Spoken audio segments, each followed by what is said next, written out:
নির্বাচন কমিশনার সাহেব আমাদের চট্টগ্রামের মানুষ, উনি হেসে হেসে বলছেন এই ধরনের দুই একটা খুন হতেই পারে। আস্তাগফিরুল্লাহ, লা হাওলা ওয়ালা কুওয়াতা ইল্লা বিল্লাহ। নির্বাচনে দুই একটা টাকা দিয়ে নমিনেশন নিয়ে প্রার্থী হয়ে অস্ত্রটা নিয়ে যে হাতে নিয়ে ফেলবে, সে অস্ত্র যে আপনার একজন হাদির পিছনে দাঁড়াবে না, সে গ্যারান্টি কে দিবে? অনেকে বলে ঘরে ঘরে গিয়ে নিরাপত্তা দেওয়ার ওই সক্ষমতা নাই। আমি ওনাদেরকে বলি, আপনি বাংলাদেশের রাষ্ট্র ক্ষমতার দায়িত্বে আছেন, সন্ত্রাসী কারা আছে, কোথায় আছে, এটা আপনার নখ দর্পণে থাকার কথা। তাদেরকে গ্রেফতার করে একটা আপনার নৈতিক দায়িত্ব। কেন আপনি তাদেরকে গ্রেফতার করছেন না? 2 নম্বর, আমার পাশে আজকে অনুষ্ঠানের সম্মানিত প্রধান অতিথি, যিনি এই মজলুম কারাবাসীদের জন্য দিন রাত কাজ করে যাচ্ছেন। একটা কারাগার থেকে একটা ভাই বের হলে তাকে জামিন হওয়ার পরও দীর্ঘক্ষণ ধরে বসে থাকতে হয়। কেন? আবার ক্লিয়ারেন্স লাগে। কত ক্লিয়ারেন্স নেওয়ার পরে এই ধরনের মানুষদেরকে আমরা জামিন করি।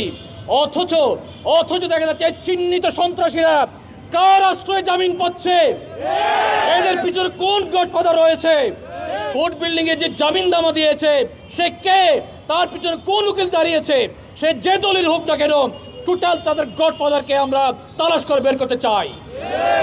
আমাদের স্বরাষ্ট্রমন্ত্রী মহোদয় বলেছেন নির্বাচনে প্রার্থীদেরকে নিরাপত্তা দেওয়ার জন্য উনি অস্ত্র দিবেন। কথাটা শুনতে খুব ভালো শোনাচ্ছে। ব্রাদার, আমি বিনীতভাবে দৃষ্টি আকর্ষণ করছি, ওই যে রহিমউদ্দিনের পুত কলিমউদ্দিন এখন নির্বাচনে দুই একটা টাকা দিয়ে নমিনেশন নিয়ে প্রার্থী হয়ে অস্ত্রটা নিয়ে যে হাতে নিয়ে ফেলবে, সে অস্ত্র যে আপনার একজন হাদির পিছনে দাঁড়াবে না, সে গ্যারান্টি কে দিবে? এই ধরনের স্বরাষ্ট্রমন্ত্রী মহোদয় ওনার সাথে পার্সোনাল কথা বলেছি।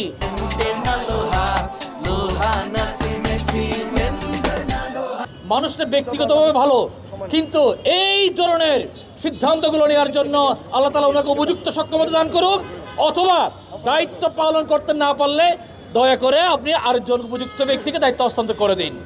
নির্বাচন কমিশনার সাহেব আমাদের চট্টগ্রামের মানুষ, উনি হেসে হেসে বলছেন এই ধরনের দুই একটা খুন হতেই পারে। আস্তাগফিরুল্লাহ, লা হাওলা ওয়ালা কুওয়াতা ইল্লা বিল্লাহ।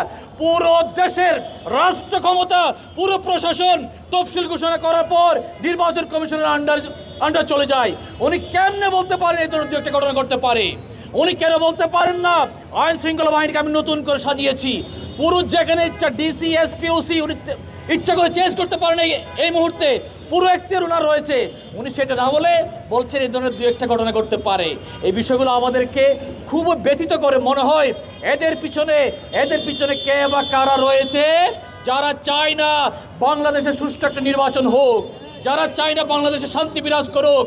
এবং এই টোটাল পিছনে একটা হাদি মরেছে, একটা হাদি আস্তাগফিরুল্লাহ, এখন উনি মুমূর্ষু অবস্থায় আছেন, জীবন মরণ পর্যায়ে রয়েছেন। হাদির যদি কিছু হয় পুরো বাংলাদেশে কি অবস্থা আমরা জানি না। ওর এরকম যদি আরও দু একটা ঘটনা ঘটে, তাহলে কি আমরা তৃতীয় পক্ষকে আনার জন্য ফিল্ড তৈরি করে দিচ্ছি কিনা, এটা কিন্তু আমাদের ভাববার বিষয়। তৃতীয় পক্ষ কোনো অন্য পদে আসতে চাচ্ছেন কিনা, এই ধরনের গোলমাল যখন দেশে সৃষ্টি হবে, তৃতীয় পক্ষ এসে ক্ষমতার মসনদে বসে আবার সেই আগের মানুষজনকে এনে দিবেন কিনা, বিবেকবান ব্যক্তিরা চিন্তা করবেন। 48 ঘন্টার আলটিমেটাম, কোনো কথাবার্তা নাই। 48 ঘন্টার আলটিমেটাম আমরা দিচ্ছি। দায়িত্বশীল যারা রয়েছেন তারা পদত্যাগ করুন, অথবা বাংলাদেশে যে পরিস্থিতি সৃষ্টি হবে সেই পরিস্থিতির জন্য দায় আপনাদেরই।